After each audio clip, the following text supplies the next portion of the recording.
Olá você, tudo bem? Sejam bem-vindos ao Banca Virtual.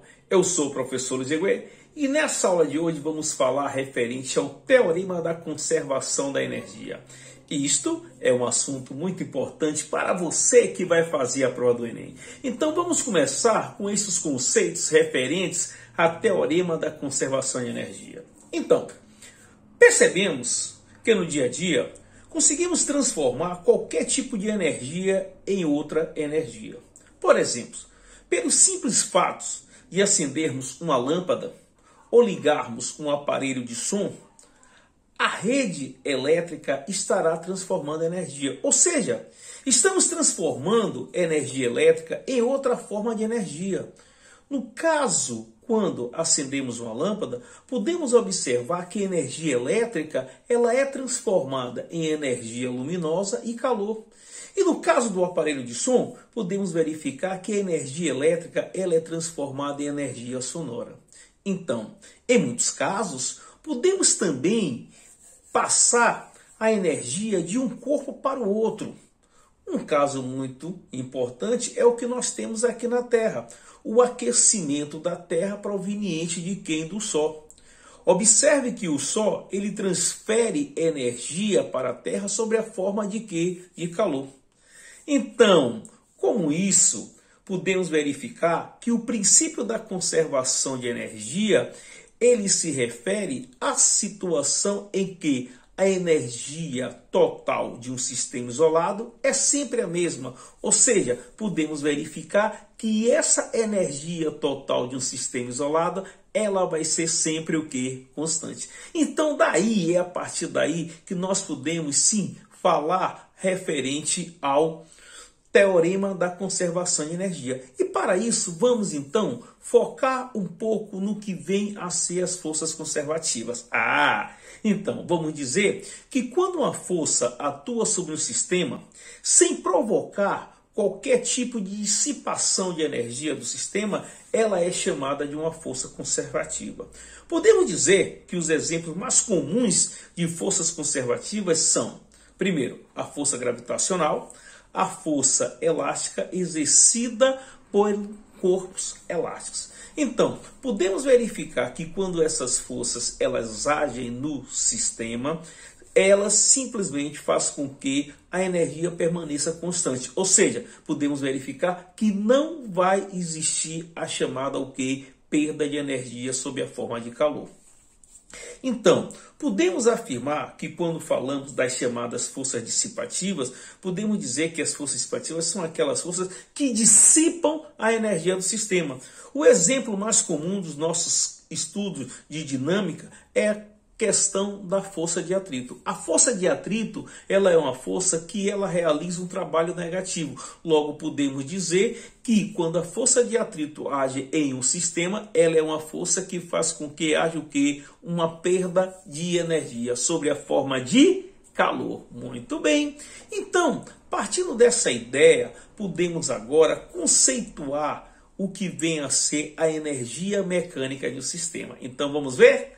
Agora, então, a energia mecânica total de um sistema é uma grandeza que se conserva sempre, certo? Sobre o sistema.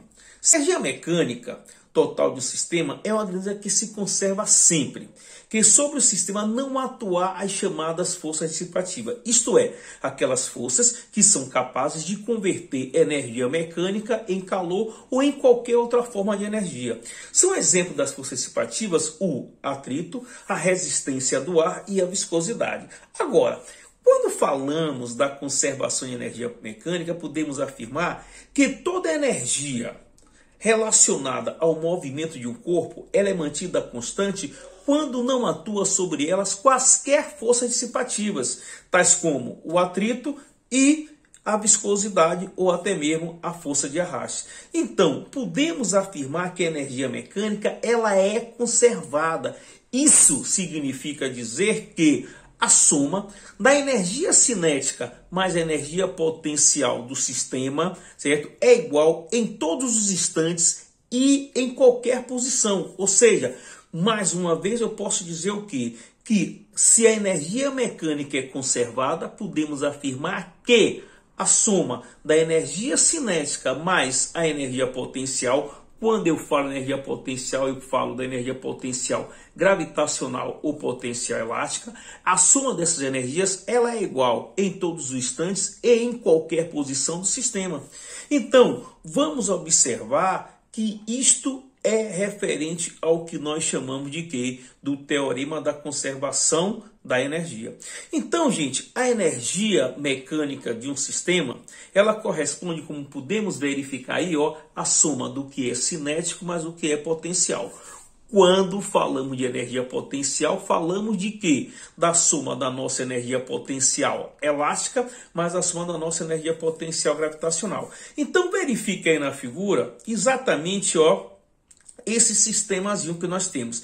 Esse sistemazinho que nós temos aí é exatamente um sistema conservativo. Olha você, por que eu estou dizendo que é um sistema conservativo? Porque eu estou, certo, mencionando, eu estou referindo a esse sistema, admitindo que não existem forças dissipativas. Olha só você, não existem então aquelas forças que transformam, certo, a energia, fazem com que a energia mecânica não permaneça constante. Em outras palavras, resumindo, eu posso dizer que nesse sistema que nós estamos verificando aí, não existem forças de atrito. Então o que é que você verifica? Você verifica que nesse ponto A eu tenho um corpo de massa M, onde ele vai ser abandonado do repouso. Muito bem. Se ele vai ser abandonado do repouso, eu sei que a sua velocidade aí em A é igual a zero. Então eu vejo que esse corpo ele vai deslizar, ó, vai chegar ao ponto B e passar pelo ponto C. Eu verifico então que se esse sistema é conservativo, então ó, a energia mecânica é a mesma. A energia mecânica em todos os pontos, ela vai permanecer inalterada. Opa! E o que é energia mecânica, rapaz? Olha só, meu amigo e minha amiga. A energia mecânica, ela é a soma do que é cinético mais o que é potencial. Então vamos verificar? Eu estou observando que no ponto A é um ponto onde eu tenho o corpo em repouso. Então, se ele está em repouso, a sua energia cinética é igual a zero. Eu vejo que no ponto A eu não tenho nenhum sistema massa-mole, então eu não tenho energia potencial elástica. Então, eu vejo que no ponto A, a única energia que o corpo possui é energia potencial gravitacional. Sim, claro. O ponto A ele tem altura em relação ao meu referencial escolhido.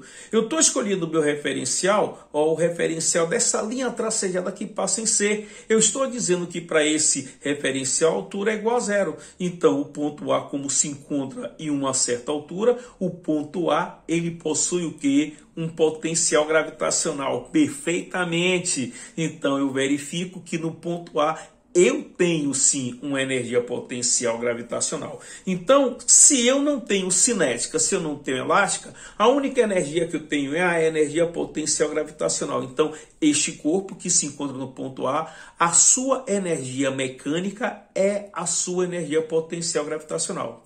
Esse corpo, ao ser abandonado, ele vai começar a deslizar. E à medida que ele vai deslizando, ele vai perdendo altura. Opa! Ele vai perdendo altura, mas em compensação, amigos, ele vai ganhando velocidade. Então você já está observando aí, ó, uma transformação de energia. Sim, ele vai estar transformando o que ele tem de potencial gravitacional em quê? Em energia cinética. À medida que ele vai perdendo altura, a sua energia cinética vai aumentando. Olha que legal, eu estou transformando o que eu tenho de potencial gravitacional em energia cinética. E ao chegar no meu referencial de altura zero, eu vou verificar que eu não tenho mais altura, então não tenho mais energia potencial gravitacional, mas em compensação, o corpinho, ao passar pelo ponto B, ele vai passar pelo ponto B extremamente com energia cinética, cheio de energia cinética. Ó, ele vai estar muito cheio de energia cinética. Então eu vou observar que nesse ponto ele vai ter o quê? Uma velocidade máxima. Ou seja, eu vou verificar que ao sair do ponto A e chegar no ponto B, toda a potencial gravitacional se transformou em quê? Em energia cinética. Então, ó, eu vou verificar que em B eu não tenho altura, então potencial gravitacional zero. Em B eu não tenho sistema massa-mola, energia potencial elástica zero. Mas em B, amigo, eu tenho velocidade. Se eu tenho velocidade, eu tenho o quê? Energia cinética. Então, ó, eu vejo que em B ele tem energia cinética. Mas observe que o corpo ele não para em B, ele simplesmente se desloca horizontalmente e chega no ponto C e começa a comprimir a mola. Opa! Se ele começa a comprimir a mola, ele vai comprimir a mola totalmente, deformando a mola de uma posição X até ele o quê? Até ele perder toda a velocidade. Muito bem. Então eu vejo que ao sair de C para B, toda a cinética adquirida vai se transformar em quê? Em energia potencial elástica. Muito legal. Olha só, eu estou vendo que de C para B agora eu estou transformando o que eu tenho de cinética em que? Potencial elástica. Perfeito. Então eu vejo que no ponto C eu não tenho velocidade. Opa, se eu não tenho velocidade, eu não tenho cinética. Eu vejo que em C eu não tenho altura, então eu não tenho energia potencial gravitacional. Mas eu vejo, você vê que em C a mola foi completamente deformada. Então eu vejo que toda energia se transformou agora em quê? Em energia potencial elástica. Exatamente isso. Então nós podemos verificar que durante todo esse processo do corpo, ao sair de A, passar em B, chegar em C, ele foi transformando energia. E olha que legal, como o sistema é conservativo, é um sistema conservativo, então eu não estou perdendo energia, eu estou transformando tudo que eu tenho de energia em outra forma de energia. Eu estou transformando tudo que eu tenho de potencial em cinético, tudo que eu tenho de cinético em quê? Em potencial. Isso aí que é o que? A ideia que você deve ter do sistema conservativo. A energia mecânica em todos os pontos permaneceu exatamente o que? A mesma. Olha que interessante, amigo. Então eu vou verificar o que? Eu vou verificar que sempre que o sistema é conservativo, a energia mecânica permanece o que? A mesma em todos os pontos do sistema. Ok? Então, vamos ver agora uma aplicação ou algumas aplicações referentes exatamente ao que? Teorema da conservação de energia. Vamos ver? Então, olha só você. Olha essa aplicação. Os carrinhos de brinquedo podem ser de vários tipos. Dentre eles, aos movidos a corda, em que uma mola em seu interior ela é comprimida quando a criança puxa o carrinho para trás. Ao ser solto, o carrinho entra em movimento, enquanto a mola volta à sua posição inicial. O processo de conversão da energia que ocorre no carrinho descrito também é verificado em... Poxa, gente, olha que interessante. Observe que para o carrinho entrar em movimento, o que é que nós fazemos? Você simplesmente comprime a mola. Ao comprimir a mola, você dá a esse sistema uma energia potencial elástica. E você verifica que devido a essa energia potencial elástica, o que acontece? O carrinho entra em movimento. Então, olha que legal, eu estou observando que toda a energia potencial elástica do meu sistema se transforma em energia o quê? Cinética. Isso que é importante, isso que é legal você verificar. Eu estou tendo um sistema conservativo em que toda a minha energia potencial elástica está se transformando em energia cinética. Então, eu verifico que isso aí é a mesma coisa que acontece numa artilhadeira. Em uma tiradeira, você vai ver que na tiradeira, no estilingue, eu simplesmente, quando eu deformo a borracha, eu faço com que o meu sistema fique o quê? Totalmente cheio de energia potencial elástica. E aí, o corpo ele vai ganhar velocidade, ele vai ganhar energia cinética. Perfeito? Então, observe a nossa resposta correta, é o nosso item E.